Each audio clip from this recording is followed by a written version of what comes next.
രാജാവിനേക്കാൾ വലിയ രാജഭക്തിയുള്ള ഉദ്യോഗസ്ഥന്മാർ കേരളത്തിൽ ഇതിനു മുൻപും പല പ്രവർത്തനങ്ങളിലും ഏർപ്പെടുകയും സർക്കാരിനെ തന്നെ പ്രതിക്കൂട്ടിലാക്കുകയും ചെയ്തിട്ടുണ്ട്. അങ്ങനെ ഒരു രാജാവിനേക്കാളും വലിയ രാജഭക്തി കാണിച്ചിട്ടുള്ള ADGP ആയി ഇപ്പോൾ അജിത് കുമാർ മാറിയിരിക്കുകയാണ്. കേരളം മുഴുവൻ ഇപ്പോൾ ചർച്ച ചെയ്തുകൊണ്ടിരിക്കുന്ന ഒരേ ഒരു പോലീസ് ഓഫീസർ ആയി അജിത് കുമാർ മാറിയിരിക്കുകയാണ്. പണ്ടെങ്ങോ കേരള വിദ്യാർത്ഥി യൂണിയനിലും യൂത്ത് കോൺഗ്രസിലും ഒക്കെ പ്രവർത്തിച്ചു എന്ന ഭാഷ്യം അദ്ദേഹത്തെ അനുകൂലിക്കുന്ന ചിലരെങ്കിലും ഇപ്പോഴത്തെ UDF സർക്കാരിൻ്റെ മുമ്പിൽ അവതരിപ്പിക്കുന്നുണ്ട്. പക്ഷെ കഴിഞ്ഞ 10 വർഷക്കാലമായി ഇടതുപക്ഷ ജനാധിപത്യ മുന്നണിയുടെയും പിണറായി വിജയന്റെയും സന്തത സഹചാരിയായിരുന്നു അജിത് കുമാർ എന്ന് എല്ലാവർക്കും കേരളക്കരയിൽ അറിയാവുന്ന കാര്യമാണ്. അതുകൊണ്ടാണ് അദ്ദേഹത്തിനെതിരെ തന്നെ വ്യക്തിപരമായ നിരവധി ആരോപണങ്ങൾ ഉയർന്നു വന്നപ്പോഴും ആ ആരോപണങ്ങളിൽ നിന്നെല്ലാം തടിതപ്പാൻ അദ്ദേഹത്തിന് കഴിഞ്ഞത്. തിരുവനന്തപുരം കവടിയാർ കൊട്ടാരത്തിനോട് ചേർന്ന് നിൽക്കുന്ന സ്ഥലവും കെട്ടിടവും അതുമായി ബന്ധപ്പെട്ട് ഉയർന്നു വന്ന ആരോപണം അത് നമ്മൾ പിന്നീട് കണ്ടത് മാഞ്ഞു പോകുന്നതാണ്. RSS നേതാക്കളുമായി അജിത് കുമാർ നടത്തിയ കൂടിക്കാഴ്ചയും കേരളത്തിലെ മാധ്യമങ്ങൾ ഒരു ഘട്ടത്തിൽ വാർത്തയാക്കി. പക്ഷേ ആ വാർത്തയും മുങ്ങിപ്പോകുന്നത് പിന്നീട് നമ്മൾ കണ്ടു. ഇപ്പോൾ പുറത്തു വരുന്നത് ഞെട്ടിക്കുന്ന വാർത്തയാണ്. ഈ വാർത്ത ശരിയാണെങ്കിൽ കേരളത്തിൽ ADGP ലെവലിലുള്ള ഒരു പോലീസ് ഉദ്യോഗസ്ഥൻ ഇതാദ്യമായി ശിക്ഷിക്കപ്പെടാൻ വേണ്ടി പോവുകയാണ്. DGP പദവിയിലേക്ക് പോകാൻ പ്രമോഷനും കാത്തു നിൽക്കുന്ന വ്യക്തിയാണ് അജിത് കുമാർ. കോൺഗ്രസ് രാഷ്ട്രീയത്തിലെ നിരവധി വ്യക്തികളുമായി അദ്ദേഹത്തിന് അസാമാന്യമായിട്ടുള്ള അടുപ്പമുണ്ട്. ആ അടുപ്പക്കാരിൽ ചിലരെങ്കിലും അദ്ദേഹത്തെ രക്ഷപ്പെടുത്താൻ കേരളത്തിൻ്റെ ആഭ്യന്തര വകുപ്പ് മന്ത്രിയോടോ അതല്ലെങ്കിൽ മുഖ്യമന്ത്രിയോടോ ആവശ്യപ്പെട്ടു എന്ന് വരും.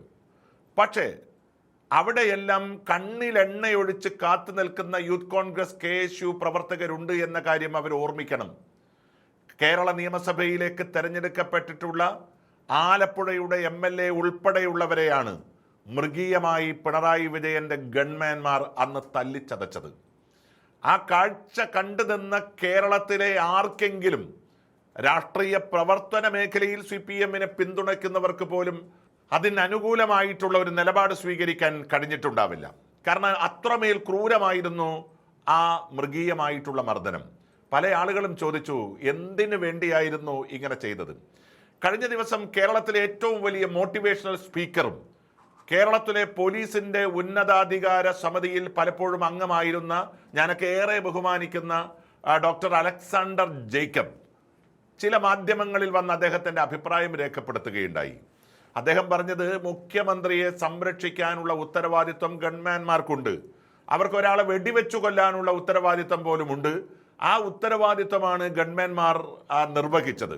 ഏതെങ്കിലും ഒരർത്ഥത്തിൽ ഈ ഗൺമാൻമാർക്കെതിരെ ഒരു നടപടി പുതിയ ഗവൺമെന്റിന്റെ ഭാഗത്ത് നിന്നുണ്ടായാൽ, നാളെ VD സതീശൻ എന്ന് പറയുന്ന മുഖ്യമന്ത്രിക്കെതിരെ എവിടെയെങ്കിലും അക്രമമുണ്ടായാൽ ആ ആക്രമണത്തിന്റെ മുമ്പിൽ പോലീസുകാർ മൗനമായി നിൽക്കും എന്ന് പറയുന്ന ഒരു വാചകമാണ് അല്ലെങ്കിൽ ഒരു വാദമാണ് അലക്സാണ്ടർ ജേക്കബ് സാറിനെ പോലുള്ള ആളുകൾ ഉന്നയിച്ചത്. നിർഭാഗ്യവശാൽ അദ്ദേഹം മനസ്സിലാക്കാതെ പോയ ഒരു കാര്യം എന്ന് പറയുന്നത് അങ്ങോട്ടക്രമിക്കാൻ പോയവരെ ഗൺമാൻമാർ മൃഗീയമായി പീഡിപ്പിക്കുന്ന കാഴ്ചയല്ല നമ്മൾ കണ്ടത്. ലോക്കൽ പോലീസ് അവിടെ നിൽക്കുന്നു. ലോക്കൽ പോലീസിന്റെ സാന്നിധ്യത്തിൽ കരിങ്കൊടി വീശിയ യൂത്ത് കോൺഗ്രസ് പ്രവർത്തകന്മാരെ മാറ്റുന്നു. ആ മാറ്റിയതിന് ശേഷം നിന്ന നിൽപ്പിൽ മുദ്രാവാക്യം വിളിക്കുന്നു. ആ മുദ്രാവാക്യം വിളിച്ച് ശാന്തമായി ഒരു ഭാഗത്ത് നിൽക്കുന്ന പ്രവർത്തകന്മാരെയാണ് മുഖ്യമന്ത്രിയുടെ എസ്കോർട്ട് വാഹനത്തിൽ നിന്നും മുഖ്യമന്ത്രിയുടെ വാഹനത്തിൽ നിന്നും പുറത്തിറങ്ങി ഈ ഗൺമാൻമാർ മൃഗീയമായി മർദ്ദിക്കുന്നത്. അപ്പൊ അവിടെ സ്വാഭാവികമായും നമുക്ക് കാണാൻ കഴിയുന്നത് ക്രൂരമായിട്ടുള്ള ഒരു വിനോദമായി, ഒരുപക്ഷെ മുഖ്യമന്ത്രിയുടെ തന്നെ ഡയറക്ഷന്റെ അടിസ്ഥാനത്തിൽ തന്നെ ആയിരിക്കണം അദ്ദേഹത്തോടൊപ്പം സഞ്ചരിക്കുന്ന ഗൺമാൻ വന്ന് ഇത്തരം മൃഗീയമായിട്ടുള്ള ഒരു പീഡനം നടത്തിയത്. അത് മുഖ്യമന്ത്രിയുടെ അറിവോട് കൂടി തന്നെയാണ് എന്ന് പറയാനുള്ള കാരണം എന്താ? അതിനുശേഷമാണ് അദ്ദേഹം ഇതൊരു രക്ഷാപ്രവർത്തനം എന്ന് വ്യാഖ്യാനിച്ചത് അല്ലെങ്കിൽ ന്യായീകരിച്ചത്. മുഖ്യമന്ത്രി അങ്ങനെ ന്യായീകരിക്കാനുള്ള കാരണം എന്താണ്? അദ്ദേഹത്തിന്റെ നിർദ്ദേശാനുസരണം തന്നെയാണ് ഗൺമാൻമാർ ഇത് ചെയ്തിരിക്കുന്നത് എന്നാണ്. നാളെ ഈ അന്വേഷണത്തിന്റെ കുന്തമുന യഥാർത്ഥത്തിൽ നീളുന്നത് മുഖ്യമന്ത്രിയിലേക്ക് അല്ലെങ്കിൽ മുഖ്യമന്ത്രിയുടെ പൊളിറ്റിക്കൽ സെക്രട്ടറി P. ശശിയിലേക്കാണ്. അതുകൊണ്ടാണ് ഇപ്പോൾ ഷൗക്കത്ത് അലി എന്ന് പറയുന്ന IPS ഉദ്യോഗസ്ഥൻ അസന്നിഗ്ധമായ ഒരു കാര്യം പറഞ്ഞിരിക്കുന്നു. പി ശശിയും അജിത് കുമാർ ADGPയും തമ്മിൽ നടന്നിട്ടുള്ള ഫോൺ സംഭാഷണം, ആ കാലഘട്ടങ്ങളിൽ നടന്നിട്ടുള്ള ഫോൺ സംഭാഷണം പരിശോധിക്കണം. അങ്ങനെ പരിശോധിച്ചാൽ മുഖ്യമന്ത്രിയുടെ നേരിട്ട് നിർദ്ദേശാനുസരണം, അദ്ദേഹത്തിന്റെ പൊളിറ്റിക്കൽ സെക്രട്ടറിയുടെ നിർദ്ദേശാനുസരണമാണ് ADGP ഈ കാര്യങ്ങളെല്ലാം ചെയ്തത് എന്ന് പുറം ലോകമറിയാൻ വേണ്ടി പോവുകയാണ്. ഒരുപക്ഷെ കേരളത്തിൽ ക്രൂരമായ ഒട്ടേറെ പോലീസ് പീഡനങ്ങളും അതുപോലെ തന്നെ പോലീസിന്റെ മൃഗീയമായ പീഡനത്തിന്റെ ഭാഗമായി മരിച്ചുപോയ ആളുകളുമൊക്കെ ഈ കേരളത്തിൽ ഉണ്ടായിട്ടുണ്ട്. മരിച്ചതിന് ശേഷം മൃതശരീരം പോലും കാണാതായ സാഹചര്യം പോലും കേരളത്തിന്റെ ചരിത്രം പരിശോധിച്ചാൽ നമുക്ക് കാണാൻ കഴിയും.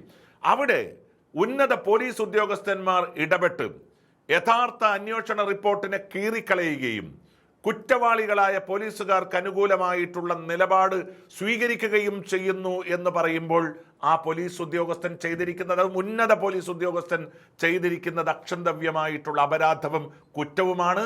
അങ്ങനെ ഒരു പോലീസ് ഓഫീസർ ശിക്ഷിക്കപ്പെടുന്നതിന് വേണ്ടിയിട്ടാണ് കേരളം വളരെ കൗതുകത്തോടുകൂടി ഇപ്പോൾ കാത്തിരിക്കുന്നത്. അത് സംഭവിക്കണം എങ്കിൽ ഇച്ഛാശക്തിയോടുകൂടി കേരളത്തിന്റെ ആഭ്യന്തരമന്ത്രിയും കേരളത്തിന്റെ മുഖ്യമന്ത്രിയും പ്രവർത്തിക്കുക തന്നെ വേണം.